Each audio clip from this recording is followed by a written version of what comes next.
Shalom and hello, everybody. It is our Monday study time, my study time with you all.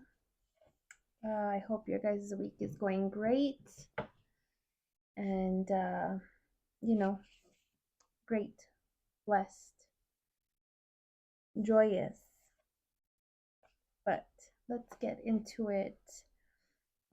Sorry, I missed last Monday. I was trying to remember what I had done that day so I can let everybody know as to why I was gone. I know I don't have to, but I always like to just state it just a little bit. I feel like I have that little connection as to you get to know me a little bit more.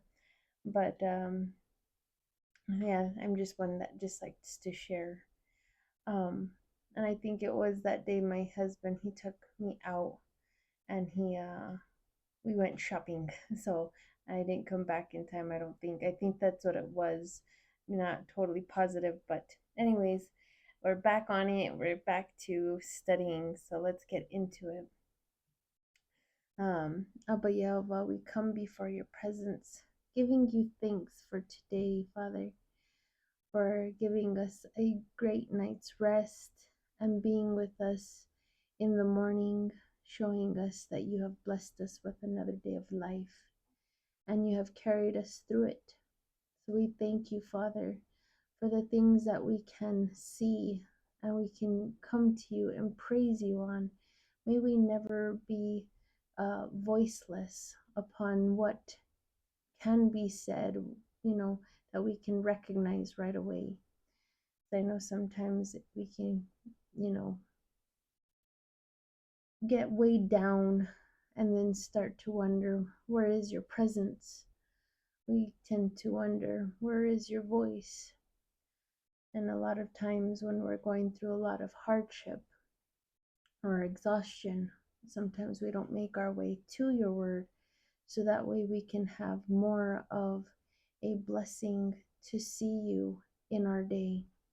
So this way we can recognize, you know what, you were with us this whole time, to give you more praise and things upon it. So what we can start off our day, Father, may we have that voice to praise you by, from the littlest things that we can visually see that come by your hand.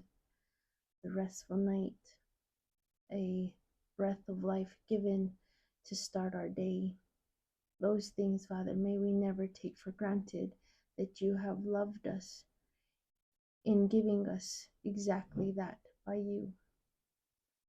And we thank you, Father, for taking care of us throughout the day.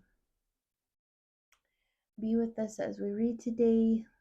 May we gain more understanding of what's going on, how we could look upon these things that you allow, and how you work with it, or you work through it, or you teach lessons by it,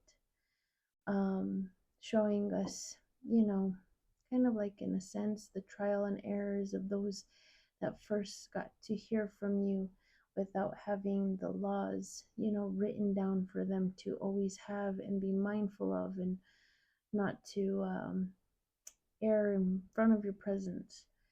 But they went off just by hearing from you and then putting into action what they felt you spoke by, and then we could to see where it did well for them and where it went south for them. But all in all, how you brought things back and helped the situation in that kind, that lovingness that you have for each and every one of us, Abba.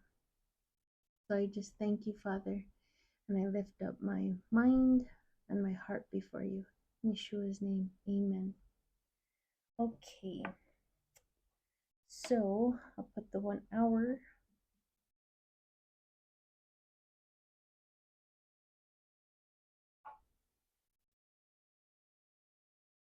And there we go.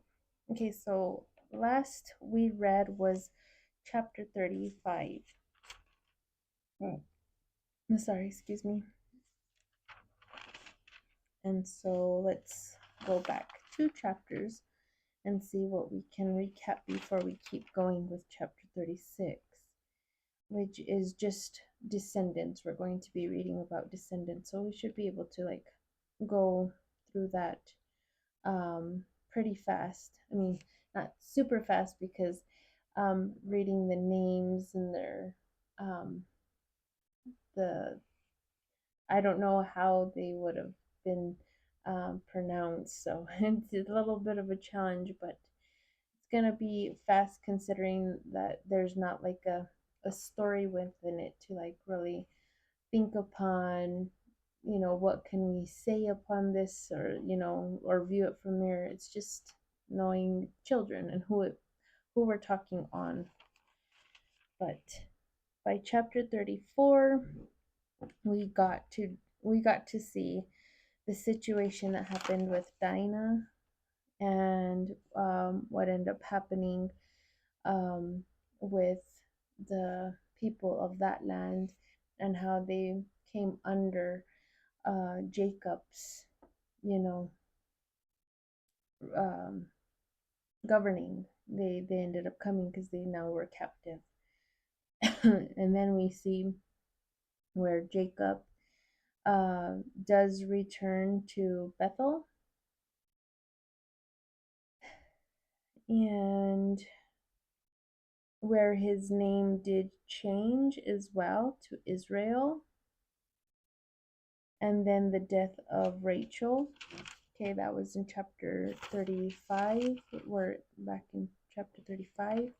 And then we got to see the sons of Jacob, and it listed them all. And then the death of Isaac. And that more or less sums it up of everything we've talked about, so far within those chapters. Not much needs to be shared on that anymore. So let's carry on with chapter 36 now. Okay. Esau's descendants. Chapter 36, verse 1. These are the generations of Esau. He is Edom. Esau took wives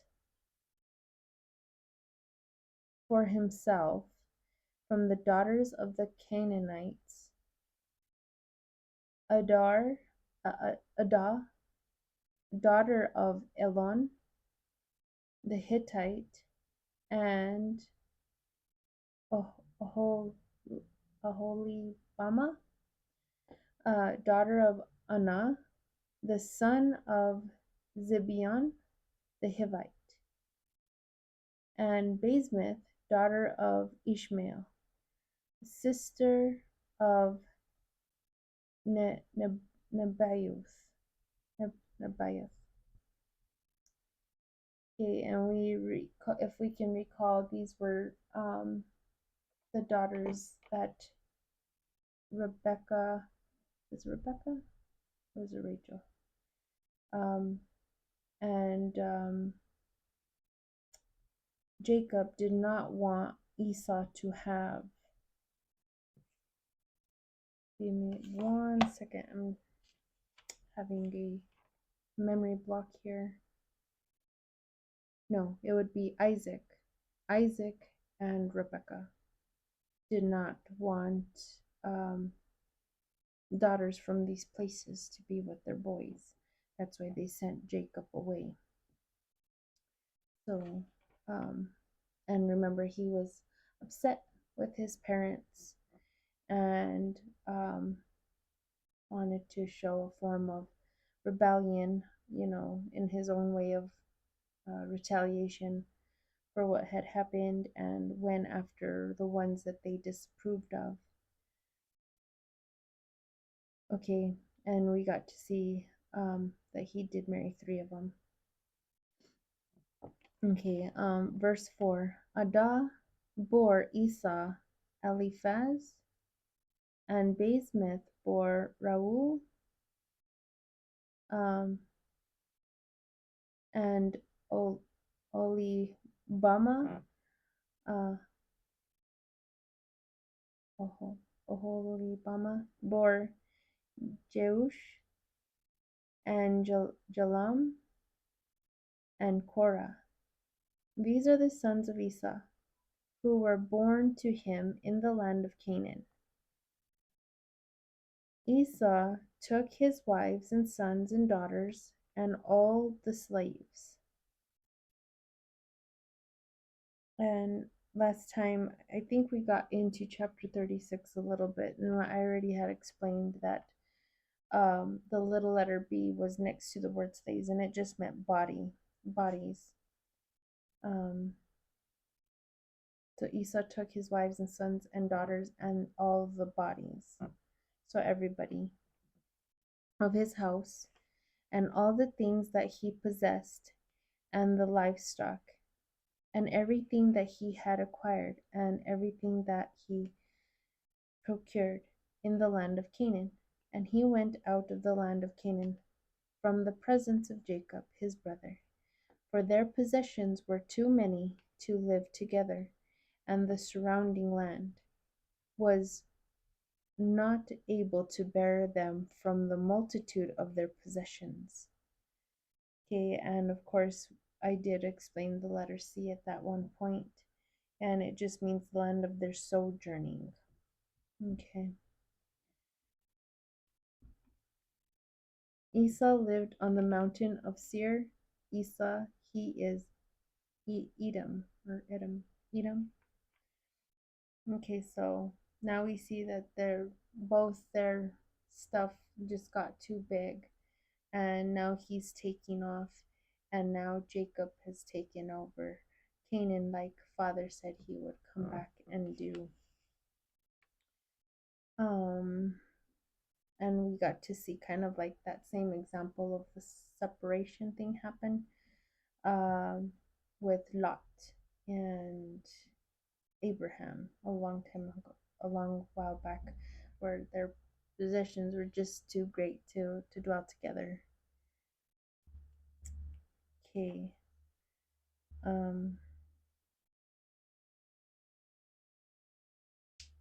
There's a thought I had wanted to explain a while back, but I don't know if it's probably like too late to even bring it out, or if it's still beneficial just because we're still early within the chapter, within the beginning of who we're reading about anyways, or just wait until we get to the other part. I guess I'll just hold it. I'm still trying to recollect what I had in mind to say about it anyways. Maybe it'll form. Okay, verse 9. These are the generations of Esau, father of Edom, on the mountain of Seir. And these are the names of the sons of Esau: Eliphaz, son of Adah, wife of Esau, and Reuel, son of Basemath, wife of Esau. The sons of Eliphaz was Teman, Omen, Zophar, Gatam, and Kenaz.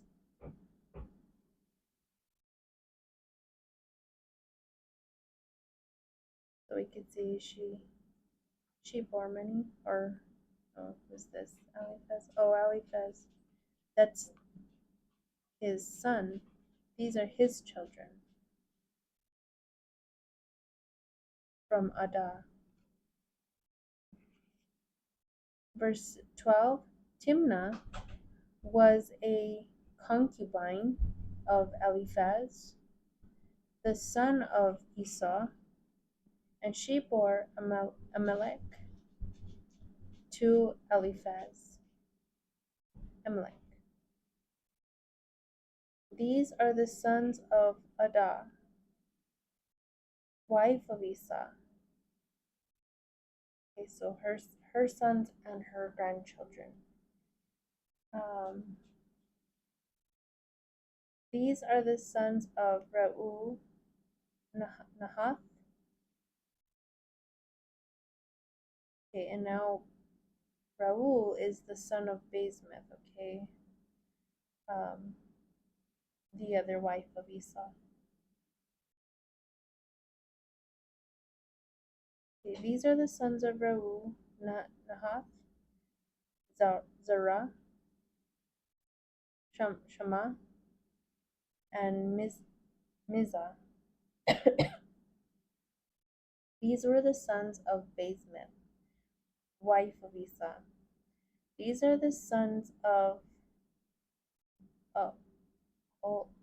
Oholibamah, the daughter of Anah, the son of Zibeon, wife of Esau. She bore to Esau Jeush, and Jalam, and Korah. These are the chiefs of the son of Esau. The sons of Eliphaz, firstborn of Esau, chief Teman, chief Omar, chief Zophar, chief Kenaz, chief Korah, chief Gatam, chief Amalek. These are the chiefs of Eliphaz in the land of Edom, or Edom. These are the sons of Adah, and these are the sons of Reu, son of Esau. Chief Nahath, chief Zerah, chief Mizah, chief Shema. These are the chiefs of Reu in the land of Edom. These are the sons of Basemath, wife of Esau. These are the sons of Oholibamah, wife of Esau, chief Jeush, chief Jalam, chief Korah. These are the chiefs of Oholibamah. These are the sons of Esau, and these are their chiefs. These are their chiefs, the sons of Edom. These are the sons of Seir, the Horite, who inhabits the land. Lotan,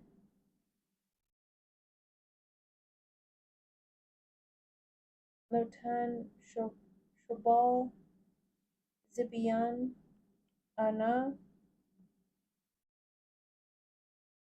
and Dishon, and Ezer, and Dishan. We have two types of dish. We have two types of dishes. Dishon and Dishan. It's amazing that you could have both on and on, but it could be said or spoken of or mentioned differently. Deshaun. I mean, that's how I could see them. Or did I just say Deshaun and Deshan? I don't know. Just little things I noticed. These are the Horite chiefs of the son of Seir in the land of Edom.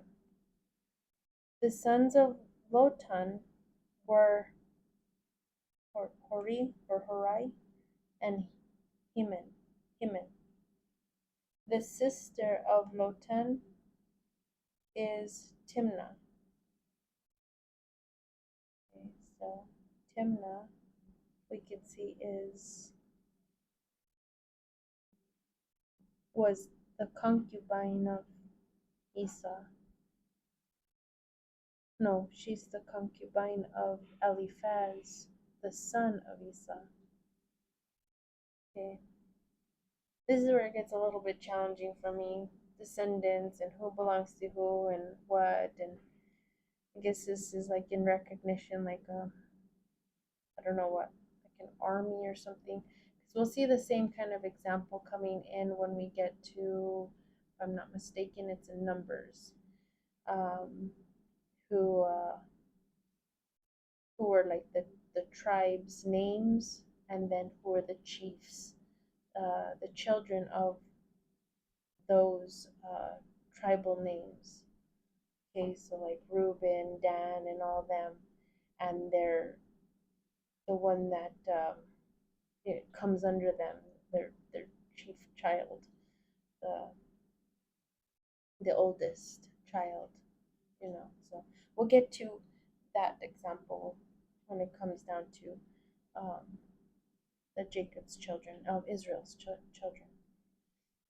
I have to try to remember his name is changed, um, but you know who I'm talking about. Okay, so yeah, this becomes a little bit challenge, knowing who's who and who belongs to who, and what they are, and where they come from. But okay, so now we do see Timnah is mentioned here, and she's sister to Lotan, and she's the concubine of Eliphaz. Okay, verse 23. These are the sons of Shobal,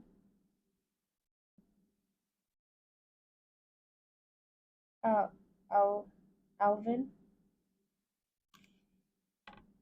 and Manahath, and Ebal,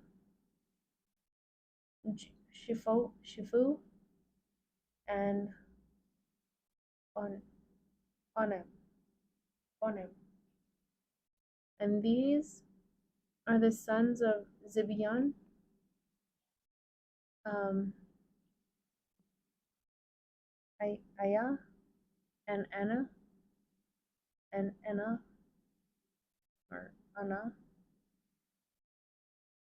This is the Anna who found Jim, Jim, Jamin, who found Jamin in the wilderness when he was pasturing the donkeys of his father, Zibeon. Okay, so this is Anna who found Jamin in the wilderness when he was pasturing the donkeys of his father Zibeon. These are the sons of Anna, Dishon, and Oli Olibama, the daughter of Anna.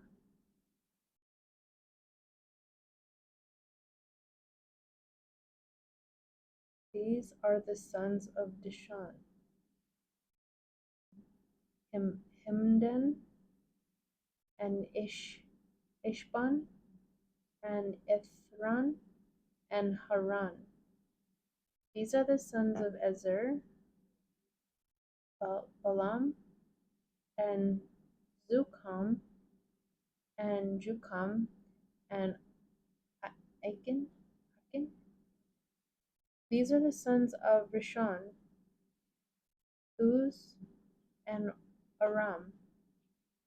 These are the chiefs of Hori, or Horai, chief Lotan, chief Shobal, chief Zibeon, chief Anah, chief Dishon, chief Ezer, chief Rishon. These are the chiefs of Horites in their chiefdoms in the land of Edom. I really wonder why that little piece is mentioned in there of this Anah who found Jamin. It's always like one of those interesting little pieces that put, like when something's put in there, you're just like, why was that placed in there? You know, what's so significant about it, or like what's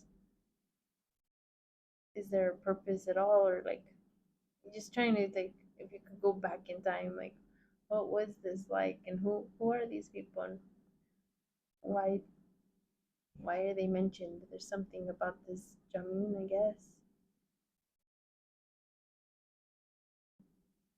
Hmm. Something though. There was something there.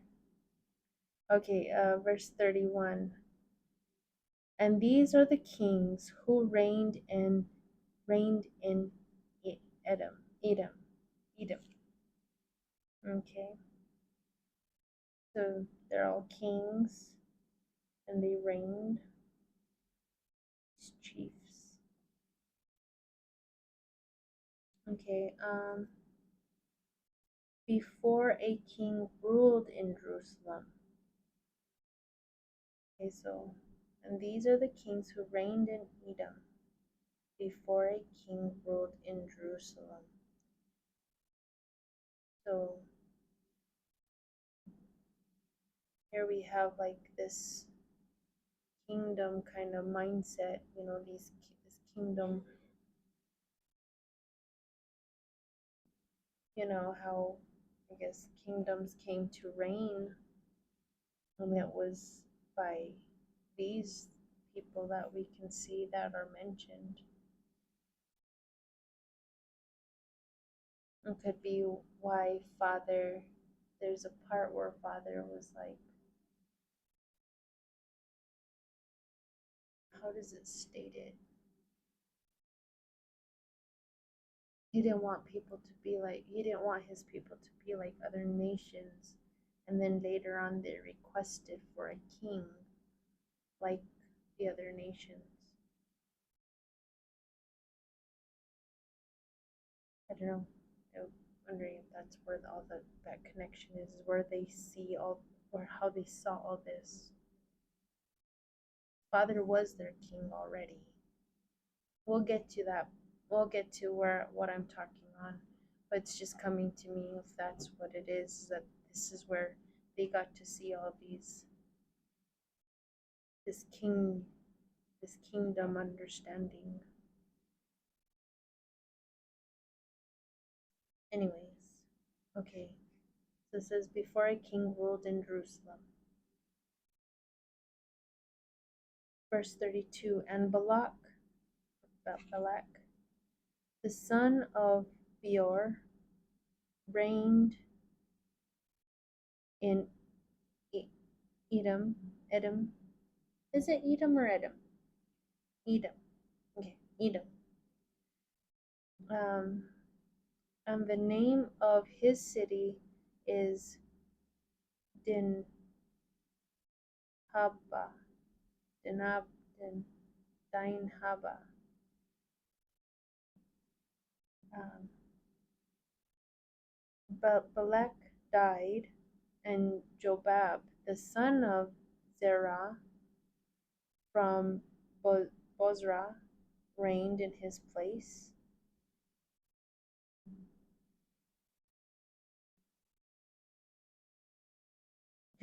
Jobab died, and Husham from the land of the Temanites reigned in his place.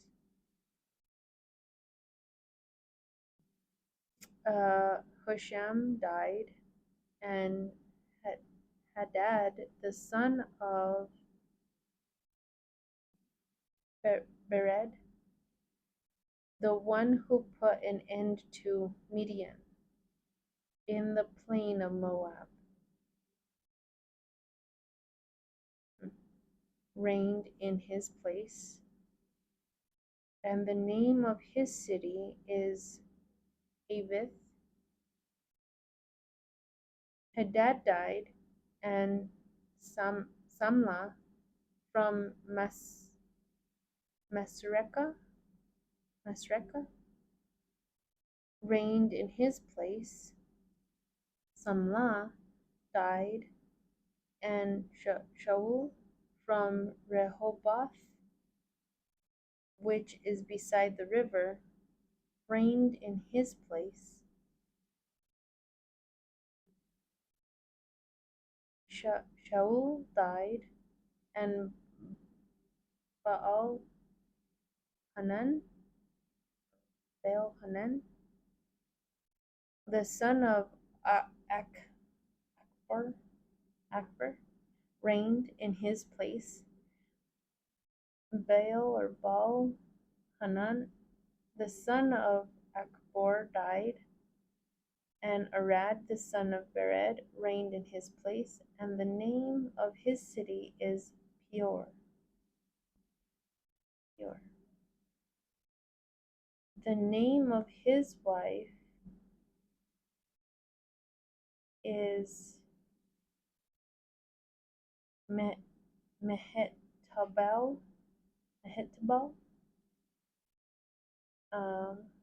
the daughter of Matred, son of Mezahab. These are the names of the chiefs of Esau in their tribes, according to their region, in their territories, and in their nations: Chief Tamnah, Chief Alva, Chief Aber, Chief Aholibama, Chief Allah, Chief Pinon,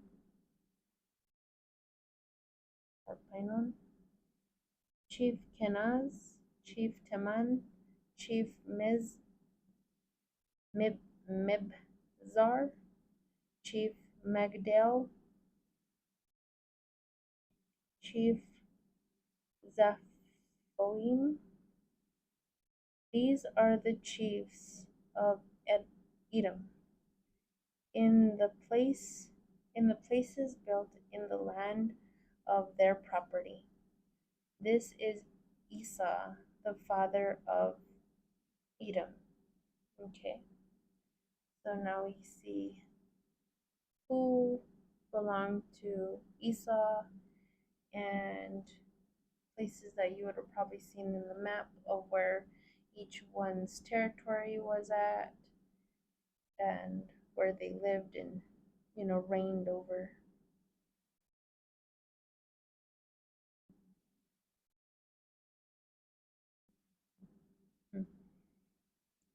Okay, and that takes care of chapter 36. So I'm thinking we have 30 minutes more, so I'm just gonna carry on and see how far we get into chapter 37. But that takes care of chapter 36 now.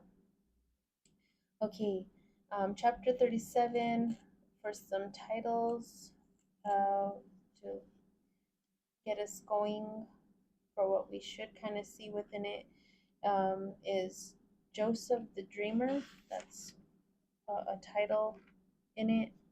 And then Joseph sold by his brothers. Okay. And now we're getting closer into now transitioning from so much of what we were reading on Jacob's situation, and now we're getting to know one of Jacob's sons from Rachel, Joseph. Okay, verse 1, Jacob settled in the land where his father dwelt, in the land of Canaan. These are the genealogies of Jacob. Joseph was 17 years old when he, being younger, was shepherding the sheep with his brothers, with the sons of Bilhah, and with the sons of Zilpah, the wives of his father. And Joseph brought down a bad report. Okay, before I carry on, in this page, I found the little letter A, and it just means censer. He bought a bad censer. Okay, but I understand it better if I just leave it as bad report. And Joseph brought down a bad report to Israel, their father. Okay, remember Jacob's name is changed, so we start off seeing where we can know who we're understanding it by. So this way, when you get to this part where it says, and Joseph brought down a bad report to Israel, we're not like, who's Israel? You know, it's Jacob, his dad. Okay, so Israel, their father. Like I said, it's always good to keep recapping so you always know and it sticks with you a lot better. Okay, to Israel, their father. Jacob loved Joseph more than all his sons because he was the son of his old age. He made him a many-colored tunic. And his brothers, seeing that his father loved him more than all his sons, hated him and were not able to speak anything peaceable to him. Having dreamed a dream, Joseph reported it to his brothers. And he said to them, "Hear this dream that I have dreamed. I was imagining you were tying together sheaves in the midst of the plain, and my sheaf arose and stood upright, turning round, your sheaves bowed to my sheaf." His brothers said to him, "Reigning, will you reign over us? Or lording, will you lord over us?"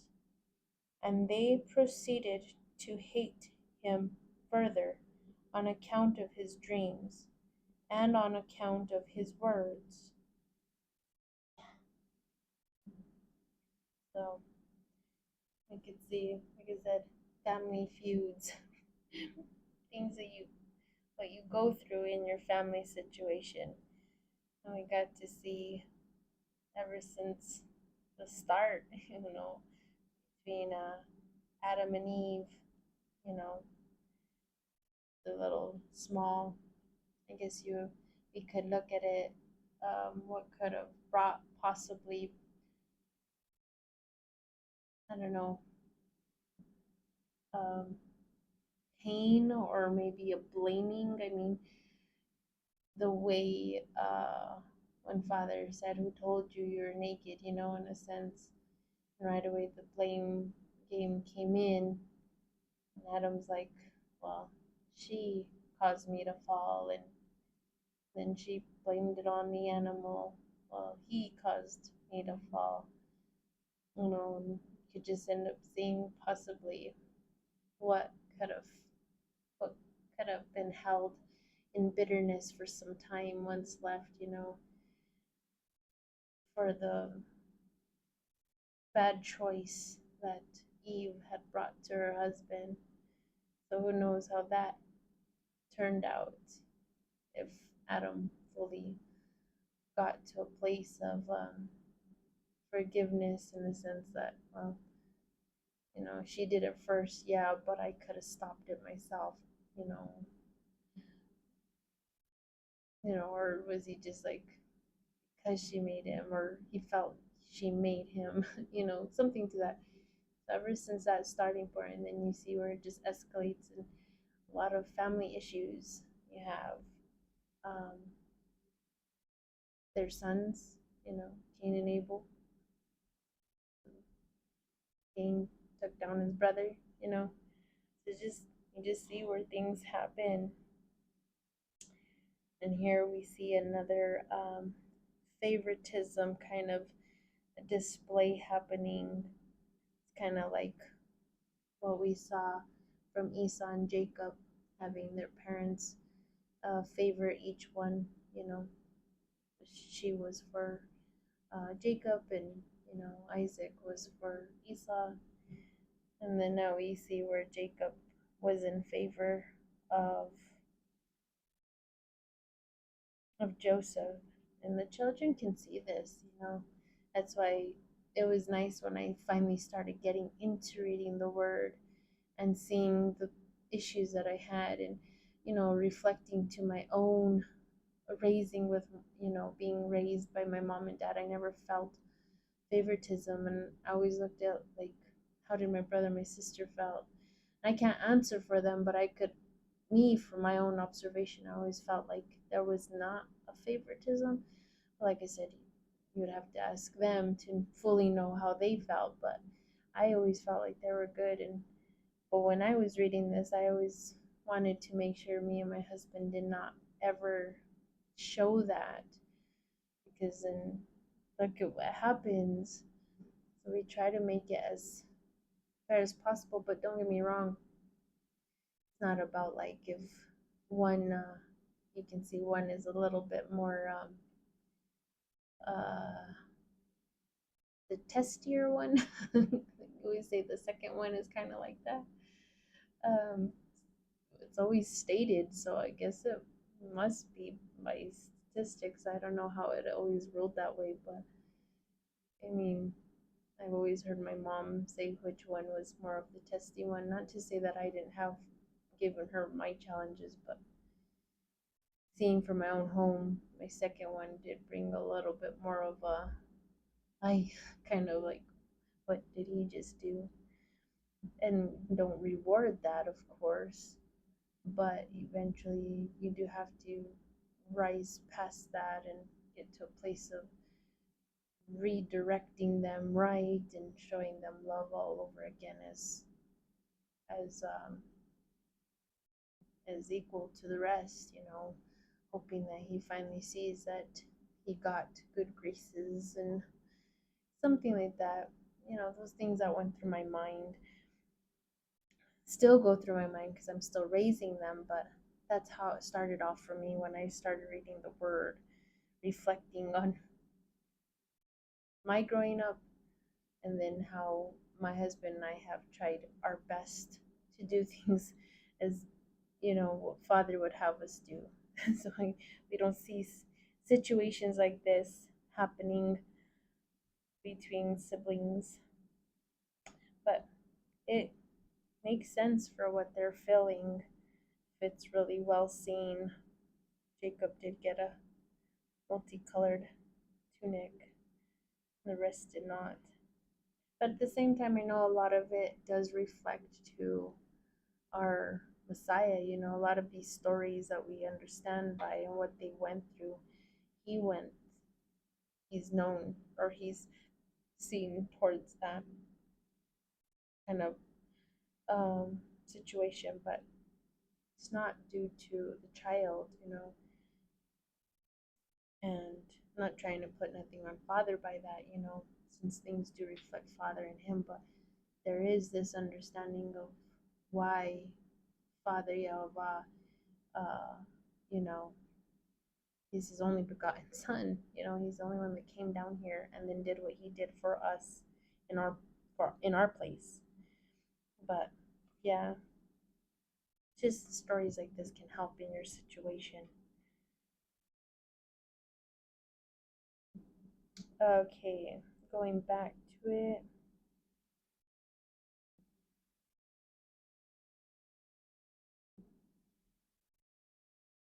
Okay, and then of course with the dreams that he had, and you can't really help what you get in visions, messages from Father. Yeah, don't get me wrong.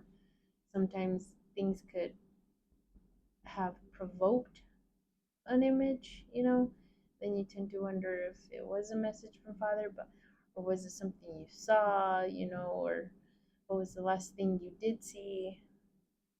You can't help it. At the same time, that you just kind of wonder, could have Joseph have had an attitude like I am the favorite, maybe. Who knows? We don't know. I don't. When I've read it, I've never gotten that he had that type of attitude, or behavior. Like he was like proud or like it, you know, like I'm the it child, the golden child. Not all, you don't want to use that expression like if it's a bad thing. Golden children are beautiful. Um, but like that haughty spirit.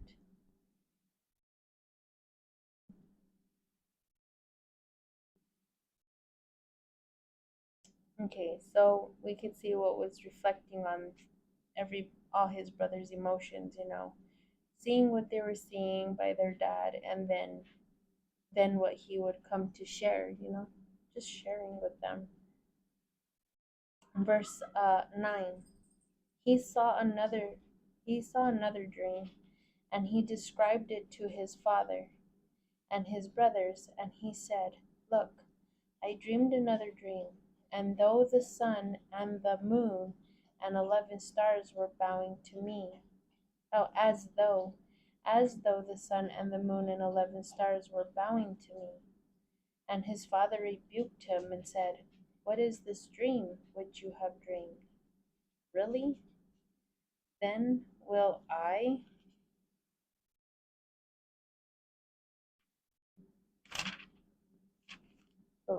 and your mother and your brothers come to bow to the earth to you?" His brothers were jealous of him, but his father preserved the word. Okay, so you could see where his father was just like, that sounds strange. That doesn't sound right. What are you trying to tell me now? It's like I can see if you're putting yourselves above your brother, but now you're you know me, your dad, makes you wonder about it. Kind of makes me wonder, like the same, like I said, a lot of things can reflect to like Yeshua's situation, and there were many times where, well, I think what maybe two, if I can only recall twice, anyways, but it says that Mary held things in her heart, the things that he would say she would hold on. So it's kind of like this same thing, like the dad, um, where he's questioning it, like what, but he holds it, like is there something there to that that I gotta be aware of. And so Yeshua himself, you know, when he said things, it said that Mary held it in her heart. Um, we'll get there when that part happens. Um, verse 12.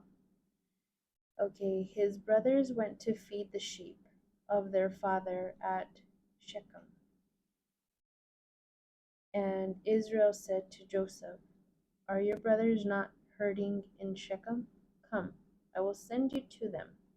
He said to him, "Look, it is I." Israel said to him, having gone, "See if your brothers and the sheep are well, and bring back a report to me." So he sent him from the valley of Hebron, and he went to Shechem, and a person found him wandering in the plain.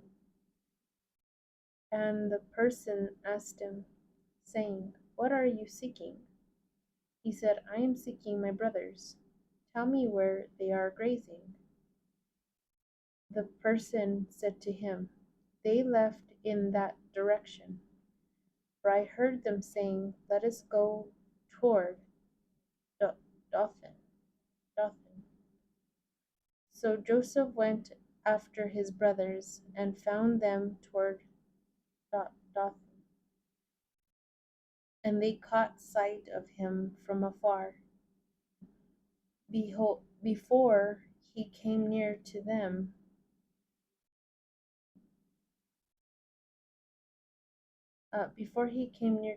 and went to kill him, they each said to his brother, "Look, that dreamer is coming. So now come, Let us kill him and throw him into one of the pits, and we will say, an evil beast devoured him, and we will see what his dreams are. Upon hearing it, Reuben rescued him from their hands and said, we will not strike him to take his life. Reuben said to them, do not shed blood. Rather, throw him into one of these pits in the wilderness. Do not lay a hand upon him. This way he might deliver him from their hands and restore him to his father. Okay, and that um, is put in parentheses. Um, the writer was letting us know, I guess, the intent that was in Reuben's mind to do, having said what he said. It's like giving an insight into a thought that wasn't spoken. Um, that's how I read it, anyways. Um, verse 23. It happened when Joseph came to his brothers. They took the many-colored tunic that was round him off of Joseph, and taking him, they threw him into the pit. But that cistern did not contain water. They sat down to eat their food, and looking up with their eyes, they saw and looked Ishmaelite travelers were coming from Gilead, and their camels were laden with spices and resin and myrrh oil and myrrh oil. They were walking, leading them down to Egypt. Judah said to his brothers, what gain is there if we kill our brother and keep his blood secret? Come, let us sell him to these Ishmaelites, but let our hands not be upon him, because he is our brother and our flesh. So his brothers listened, and Midianite merchant people were passing by. So they dragged Joseph out and took him up from the cistern, and they sold Joseph to the Ishmaelites for 20 gold pieces. And they led Joseph down to Egypt.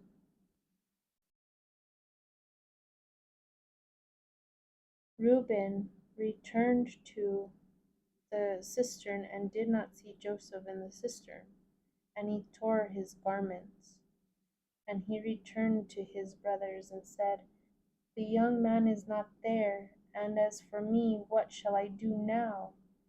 Taking the tunic of Joseph, they slaughtered a kid of the goats, and stained the tunic with blood. And they sent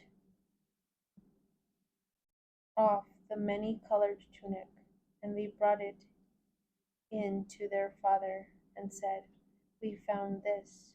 Check if it is the tunic of your son or not. Really sad. See how jealousy can do horrible things. I mean, and yeah, I get it. It's sad how jealousy gets there. I think that's why a lot of us parents really gotta see how we are treating each of our children, even the ones that are a little bit more challenging at times, but to figure them out, try to make it good within all, so jealousy doesn't form so strong. You know, I can get it when there's that jealousy of like competition, but when it comes down like from your parents, I think that's where it becomes a lot more different type of um, retaliation. Well, we could see where Reuben, he had conviction for what ended up happening, because it his plan was to rescue him, and now he was just like, oh no,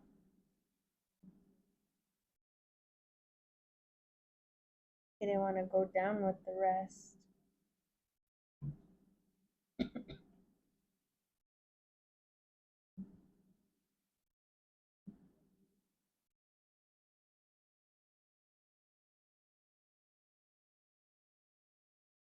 Sorry, I'm just thinking on this all.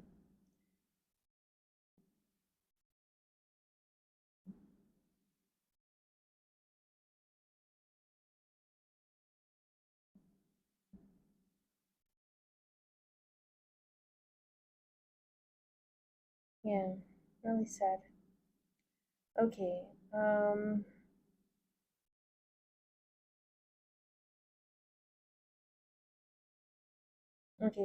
verse 33. And he checked it and said, it is the tunic of my son. An evil beast devoured him. A beast carried off Joseph. Jacob tore his garments and put sackcloth around his waist. And he was mourning his son for some days. All his sons and daughters gathered together and came to comfort him, and he did not wish to be comforted, saying, I will go down to my son mourning in Hades. And his father mourned him. And his father mourned him. The Midianites sold Joseph in Egypt to Potiphar, the eunuch of Pharaoh, the chief cook. Okay, and there's a little letter A by the word cook, and it just says chief of the royal guard.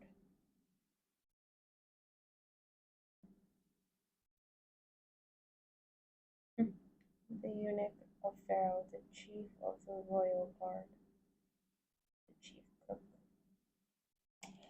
And that takes care of that chapter 37 as well. See if there's anything you can speak on. We only have 6 more minutes, and I don't know if I want to just carry on and then just get back to that one, but just in case, what else is there to speak?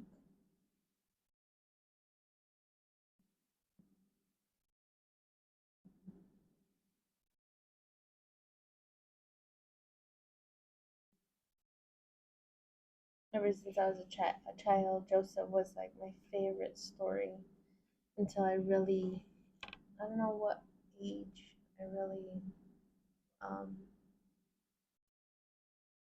grasped Yeshua's story like fully, and him being like this, the most beautiful tale, once where that came in. But I don't know, Joseph's story was just something insightful, but that only came by the movies. I don't know when it was that, you know, and Yeshua's story was just like, wow, oh my gosh.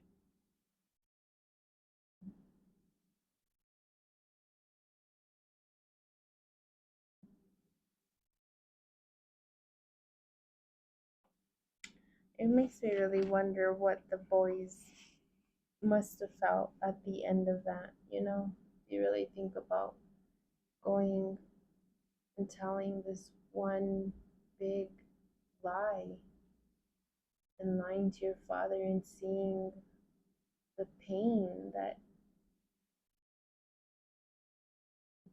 that he would have held for so long, thinking he lost a son, and then what you would have felt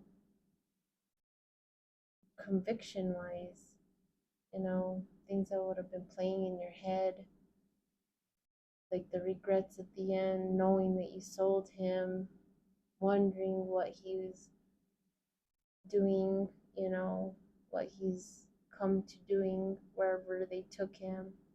Is he still alive? Is he dead? All this heavy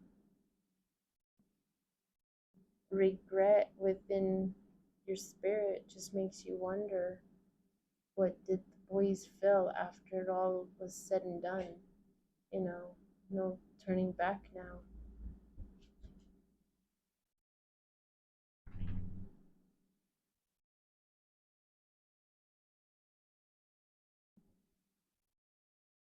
Then thinking on what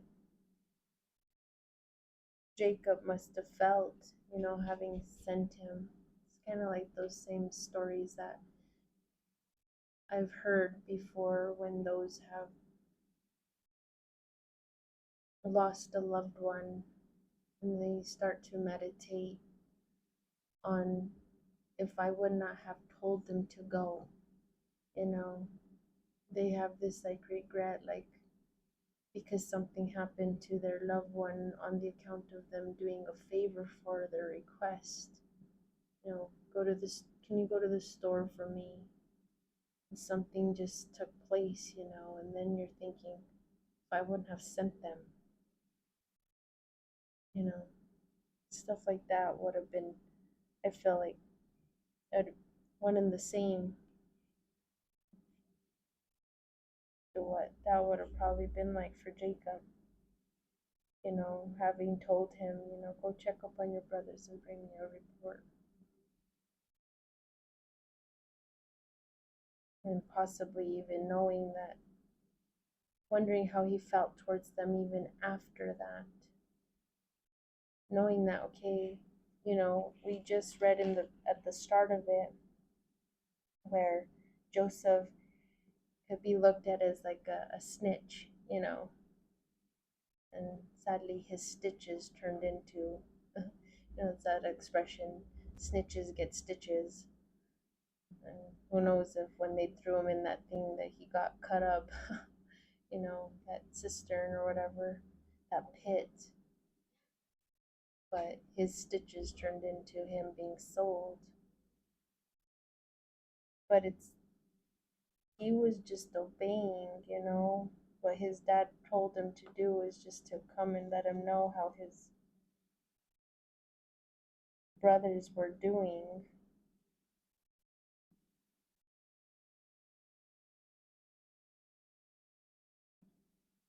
He kept an eye on his siblings for his dad.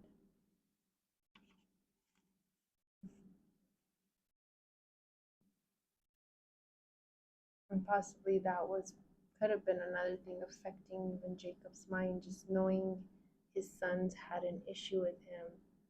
And he's like wondering, is it really a beast that they did this? Or did they happen to send a beast his way? Just makes you wonder where all his mind could have been traveling in many directions.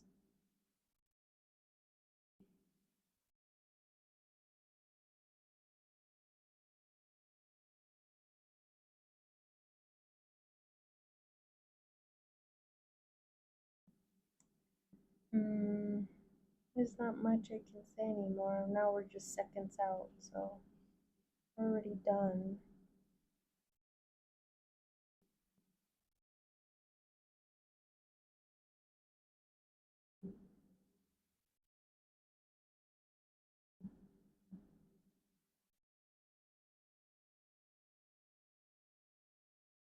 And just imagine what was going through Joseph's mind.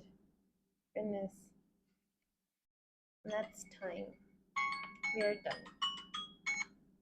And there's just so much that you can, when you read the word, you can try to see each side's reason or what was going through their mind, and because you see things even from your own examples, is all one and the same. Kind of put it into what you probably would be feeling, looking at that from their story being shared. And that just makes me wonder now on Joseph, like how did he feel? Where it's like he knew his brothers. He probably felt it's just like even those that feel like they're the oddball of the family. There's other versions of stating that type of um, that feeling. They're the oddball. They're not really accepted. So it's like every time you go around, you feel it. You know that you're not necessarily um, uh, your presence is not really cared that you show. Yeah, you're there because certain individuals care for your presence being there, but from the majority, you feel like, why am I here? You can feel those things. So possibly you felt that, with his brothers, like I'm not well accepted by them. And then to do these things, for his dad to listen and obey and go and check on things and all the more, and then to carry out what they did to him, it's like that'd be painful. That'd be painful. But then we're gonna get to see what happens when they unite, and that's something like, wow, Joseph, what a heart you have, like.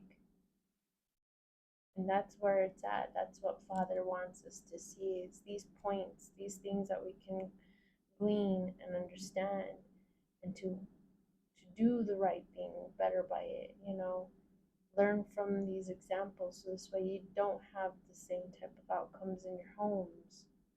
you know Look at what could be contentious, what's happening, why, where could it be stemming from. It's these things that you doesn't necessarily say, but you can see it because of what you reflect from how a certain particular point matches to how what you kind of felt in one and the same kind of upbringing, if you kind of look at it like that. Not that we're all farmers or anything like that, but it's kind of like the same story when you have multiple uh, brothers and sisters, and or mom and dad, you know, showed more care towards one than the other, something to that. But everything's so relatable, and that's what it is. So we can look at these things and learn from them. That's how I look at it, anyways. And then how things came back and how things got fixed. That's what pleases Father's heart. That through all that, was there something, was there something great that came from it, that finally Father, worked it out for them. But yeah, we'll get to that point when we're there. And that takes care of our reading. I hope you guys were blessed by it. I hope that you get encouraged to look at, these things for your own situations, for better relationship connection with Father, and just everything to just be well off, anyways. So let's thank Him. Abba Yahweh, we thank you for today's study from these two chapters. One where we got to see Esau's descendants, although I don't know too much of how all that, what it's truly um,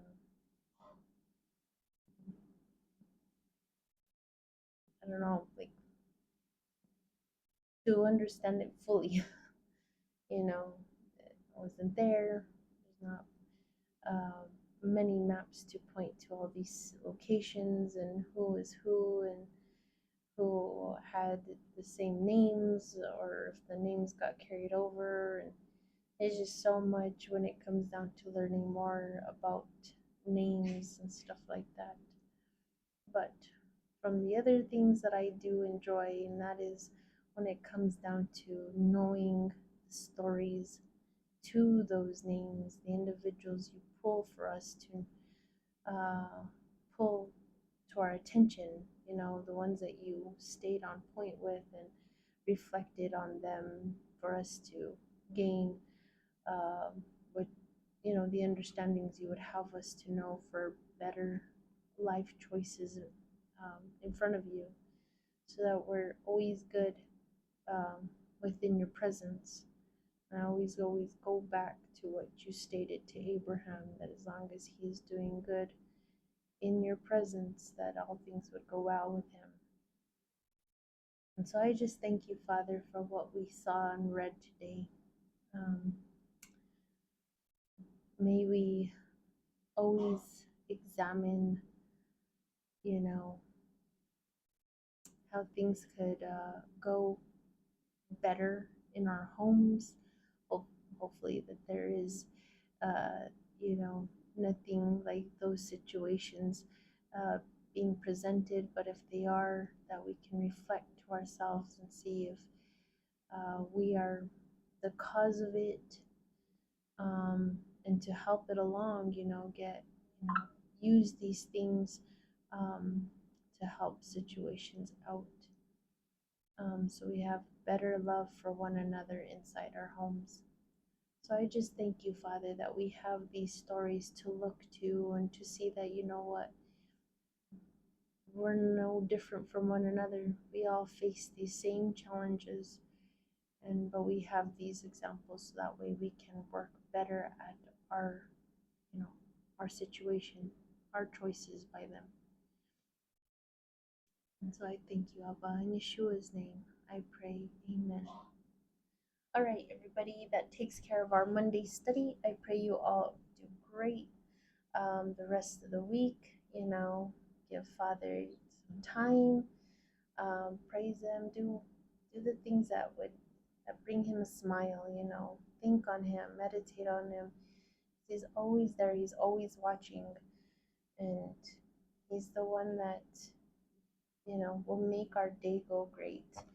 And yes, we do know that he has an adversary out there, but when we focus more on Father, the enemy looks at that as like boring. I look at it like that. He flees, when he can see that he's not robbing you of your joy. He's not, getting you to fall at any temptations he's throwing at you. And he's just seeing that you're a father. You're claiming him throughout the day. You're talking to him throughout the day. He has no choice but to flee because he knows that he don't like it. Might as well ruin his day by making your day, make your day by ruining his day. Like something to that, make joy happen with Father, and Father will see you through, and both of you, get closer and closer. So I just pray you have a blessed week and a wonderful Shabbat now that it is coming on its way. I will see you next Monday. Love you all.